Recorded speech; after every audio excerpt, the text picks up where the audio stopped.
get by without telling a little bit of jokes. In fact, there's probably going to be jokes in this video as well, but I wanted to talk about this for a pretty long time now. I'm not going to be like, oh, this video, I didn't want to make it, but I gotta do it. No, I wanted to make this video. I've actually wanted to make this video for quite some time now, and I just didn't because I was honestly scared. Now, don't worry, I haven't done anything illegal, or I haven't, like, punched somebody. I'm not going to jail, so let's just preface that, because I know a lot of people, they might get too scared about that. But don't worry, I haven't done anything illegal or something like that. I haven't done anything to go to jail. So let's just preface that right off the bat. But I did want to talk about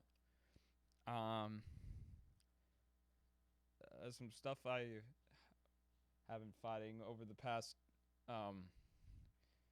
years back when I first moved to Texas. Um,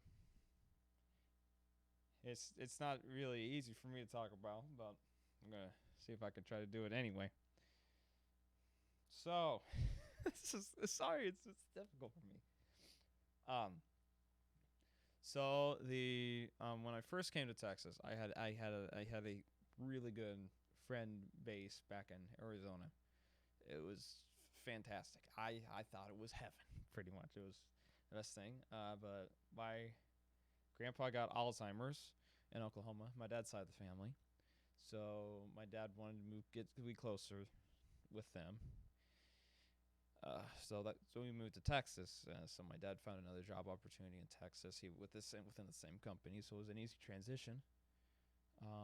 But I had to start from scratch, going into Texas, and in terms of my friend base, and that was really difficult for me. Just trying to pick up the pieces. At that time, I was right after my 16th birthday is when we moved.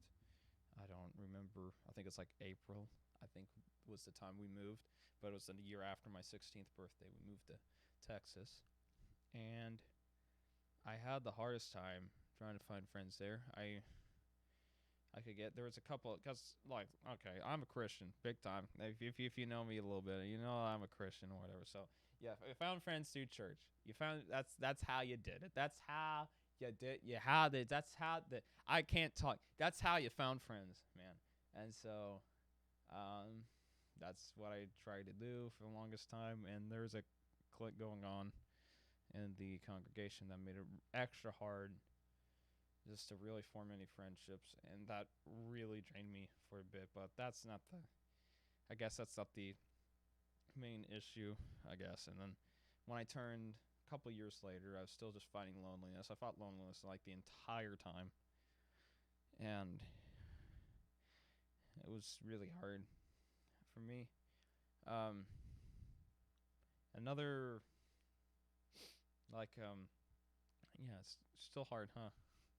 But when I went to college, that's when things got really bad.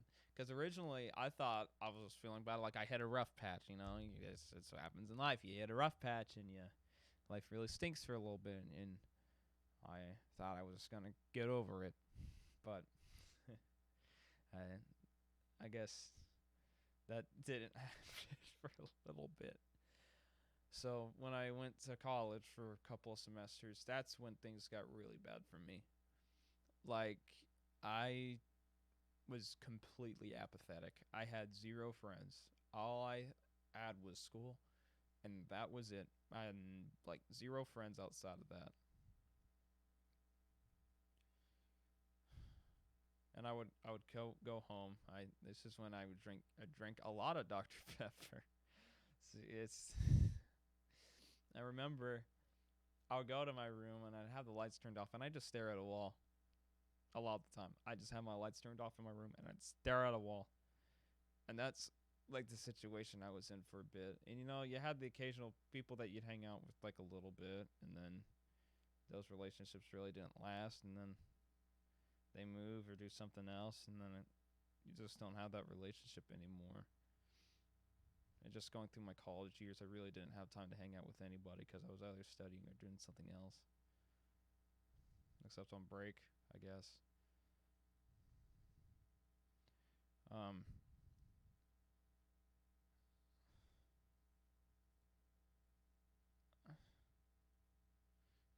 it was pretty rough for me.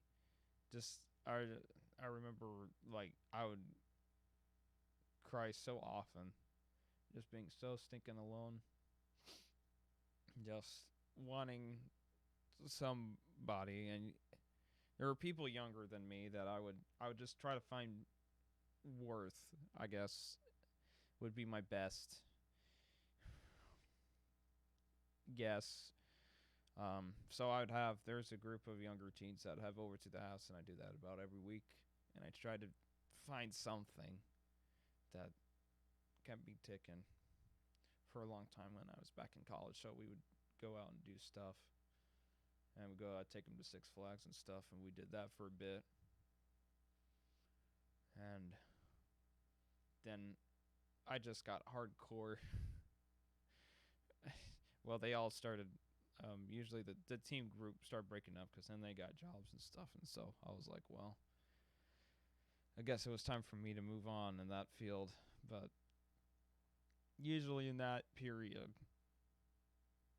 well, in that, not usually, what happened in that period is I just was completely apathetic.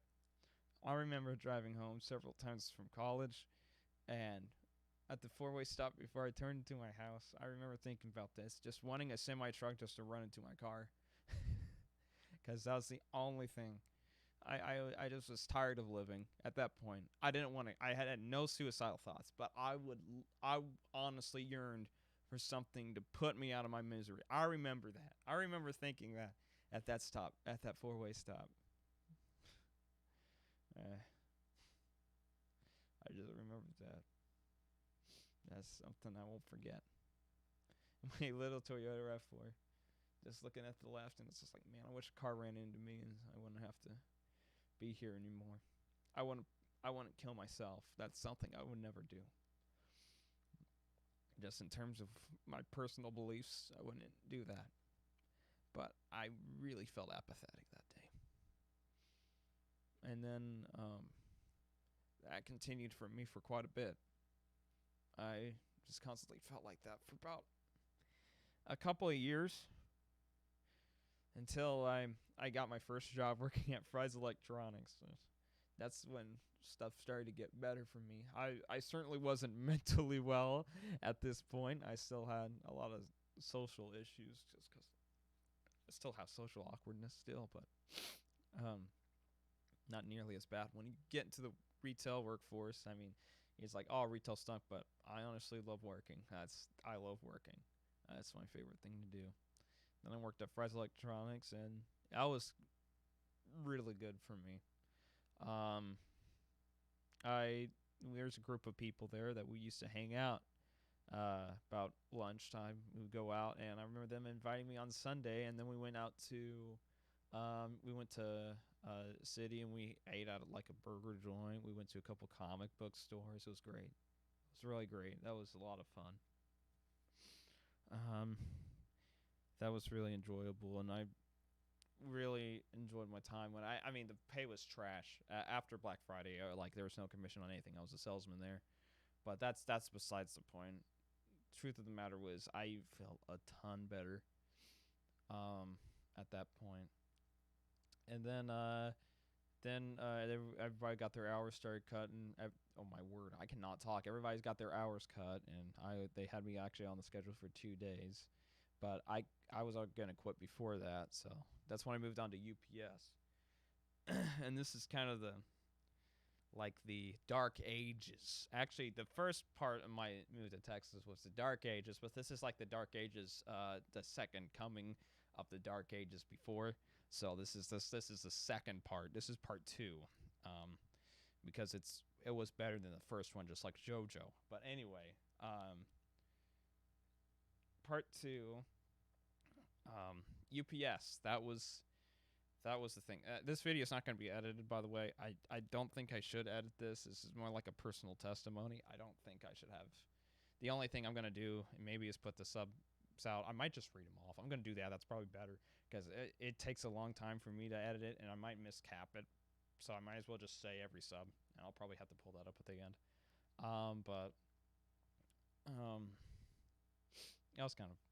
That That was a little bit random, but oh yeah, UPS. So this was the Dark Ages, part two, and I felt terrible the whole time I worked there.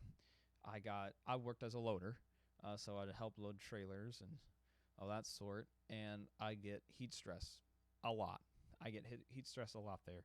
Heat stressed. I don't know what the proper term is, but I got sent home about once a week due to heat stress issues because the internal temperature of the trailers would easily reach easily up to like 120. And I started in June, so it was Texas heat. It was terrible, and I got sent home a ton. So that's what happened.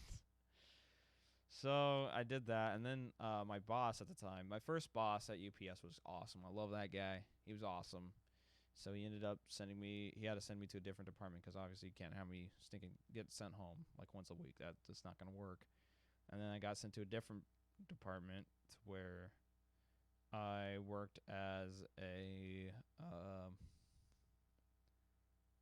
what's it? It's called D-bag. That was the area. It was called D-bag. But it was like you worked on a belt. There's a bunch of packages that came down, and you were just supposed to put the big ones under the belt, or if the mail bag wasn't supposed to go on top, you're supposed to put that under. It's like you had to look for a zip code or whatever, or dump it out if the zip code was something or other. It's been a bit, and this was a really rough time in my life. And the second boss I had over in that department was terrible, and that wasn't a good time for me. And I was just still fighting a lot of loneliness because at this point, I still seldom hung out with anybody at this point in my life. And it was still just wanting I wanted somebody at this point in time. And I think at this around no, not at this time. This comes later.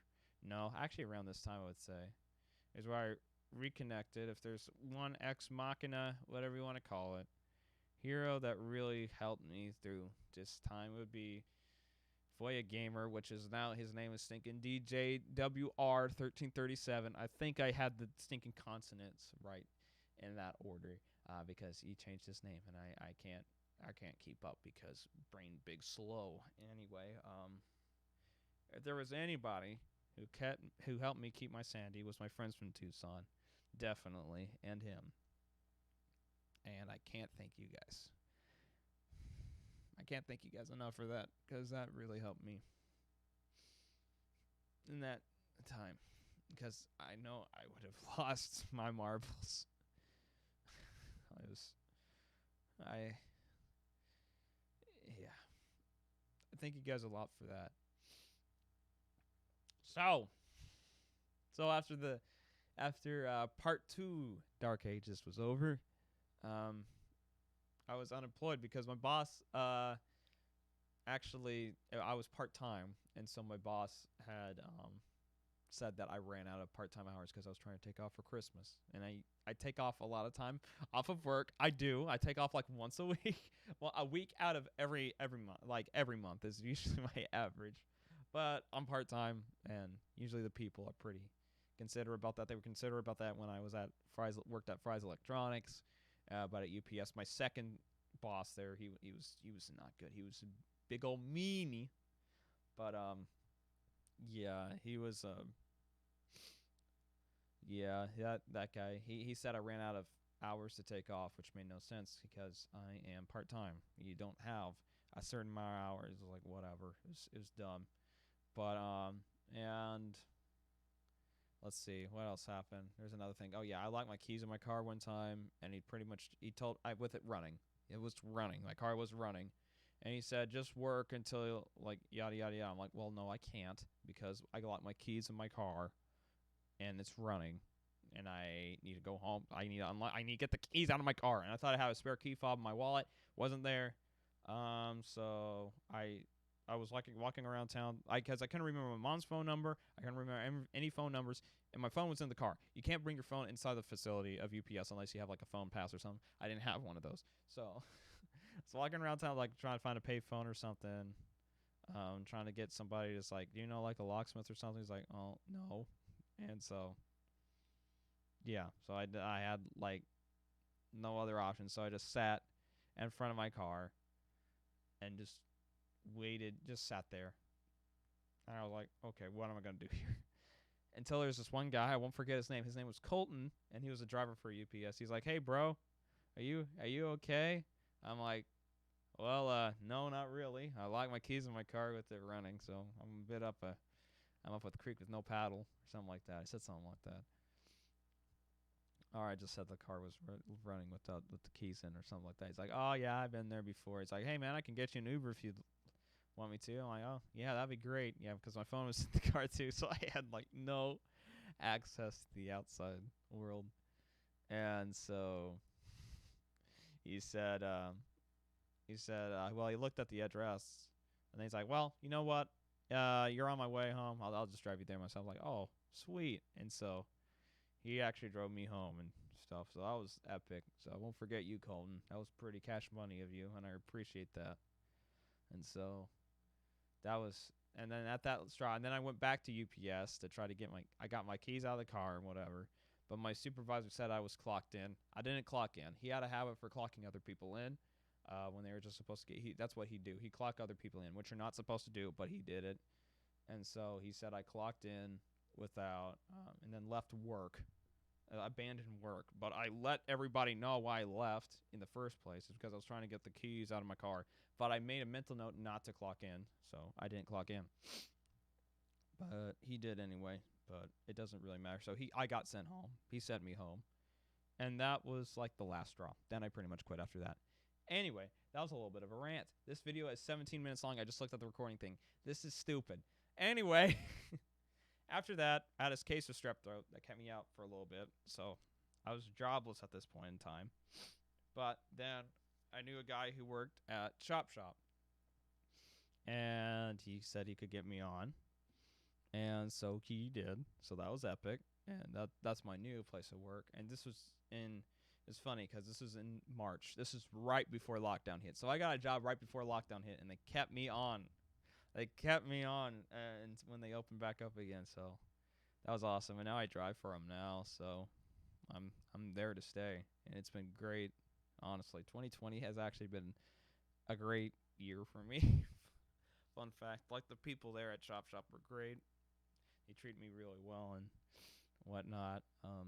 But it's been great. It has honestly been a fantastic year for me.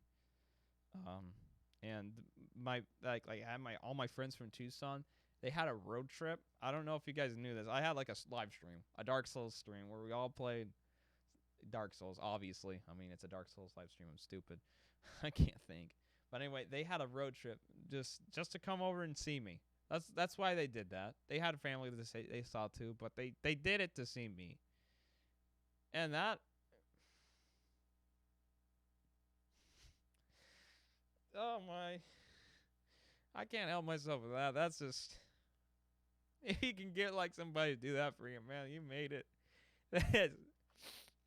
That's just one of the nicest things that ever.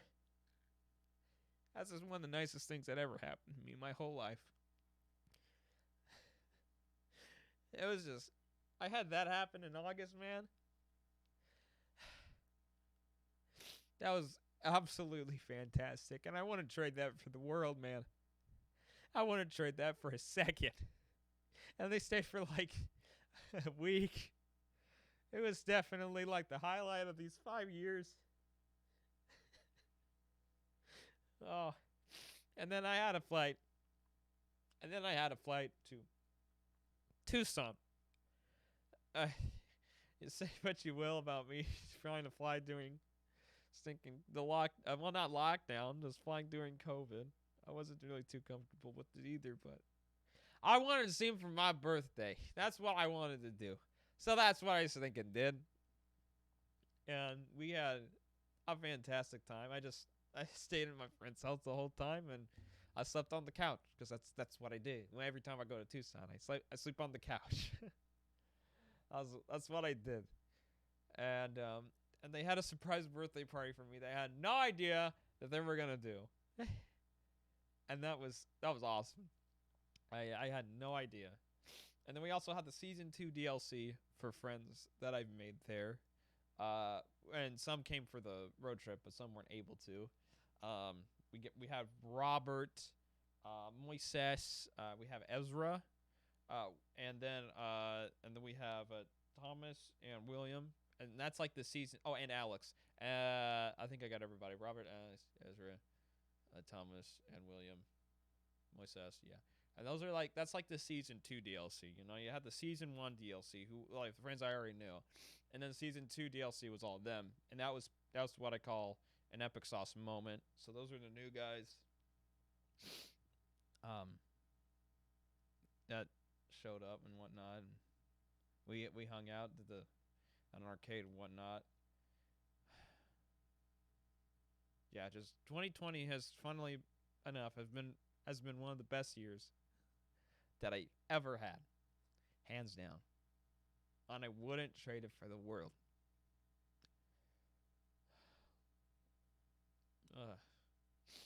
And I kind of want to make this video because I know a lot of people have been fighting loneliness through this whole thing because, lockdown. People are trying to be safe. That's super respectable. And I've been trying to be safe myself. I don't get out a whole lot myself, so except for work. That's all I do. And then going out to QT to get soda. I do that too. And my occasional run to my secondhand bookstore so I can pick up a new CD every paycheck period. And I pick up a new CD. And this week I was listening to Hall & Oates, best of. This paycheck period, because I get paid every 2 weeks.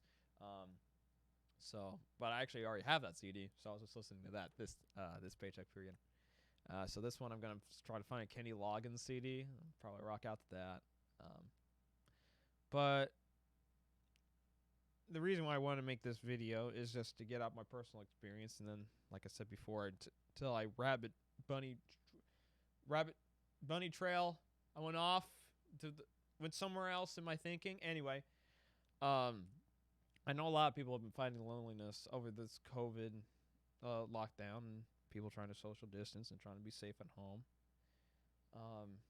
I just wanted people to know that you're not alone.